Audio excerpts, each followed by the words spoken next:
ফজরের নামাজের পরে সালাম ফিরিয়ে কারোর সাথে কথা না বলে আপনি এই দোয়াটি ১০০ বার পাঠ করুন, পুরো দুনিয়া আপনার পায়ের নিচে এসে মাথা নত করতে বাধ্য হবে। মনে রাখবেন, ফজরের নামাজটা শেষ করে এরপর আপনি কারোর সাথে আর কথা বলবেন না।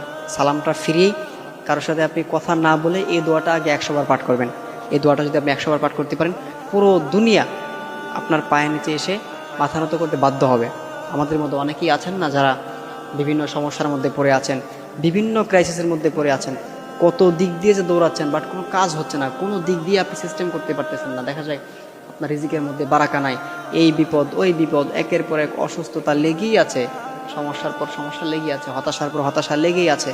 এই সন্তান কথা শোনে না, আবার এই স্ত্রী কথা শোনে না, আবার স্ত্রী কথা শুনলে সন্তান শোনে না, আবার সন্তান শুনলে স্ত্রী শোনে না।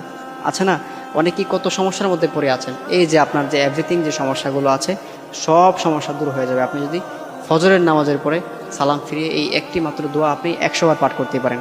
সেই দোয়াটি হচ্ছে সুবহানাল্লাহি ওয়া বিহামদিহি সুবহানাল্লাহিল আযীম, সুবহানাল্লাহি ওয়া বিহামদিহি সুবহানাল্লাহিল আযীম। আপনি এই দোয়াটা ১০০ বার পাঠ করবেন।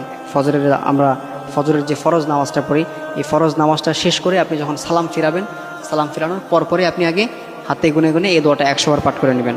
এই দোয়াটা ১০০ বার যদি আপনি পাঠ করতে পারেন, এটা যদি আপনি কন্টিনিউ করতে পারেন, ইনশাআল্লাহু তাআলা আমি আপনাকে চ্যালেঞ্জ করে বলতে পারি, পুরো পৃথিবী আপনার পায়ের নিচে এসে মাথা নত করতে বাধ্য হবে।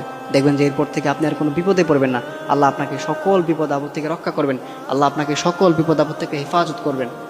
দেখবেন যে আপনার যে আগে ক্রাইসিসগুলো ছিল, আপনি দেখা যায় আপনার রিজিকের মধ্যে কোনো বারাকা ছিল না, আপনার অনেক টাকা ইনকাম করতেন বাট কোনো বারাকা হতো না, দেখবেন যে এই সমস্যাটা দূর হয়ে গেছে। আবার আপনার স্ত্রী আপনার কথা শুনতো না, দেখবেন যে আস্তে আস্তে আপনার স্ত্রী আপনার কথা শুনতেছে, সব কিছু ঠিক হয়ে যাচ্ছে।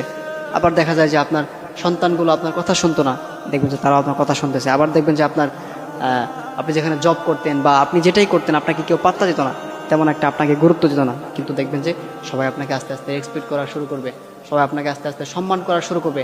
দেখবেন যে আপনার সমাজের মধ্যে আস্তে আস্তে দাম অনেক বেড়ে গেছে, এটা আপনি কল্পনা করতে পারবেন না। এই জন্য আমরা অবশ্যই ফজরের নামাজটা শেষ করে সালাম ফিরিয়ে আমরা এই আমলটা করব, এই দোয়াটা ১০০ বার পাঠ করবো ইনশাআল্লাহ তাআলা।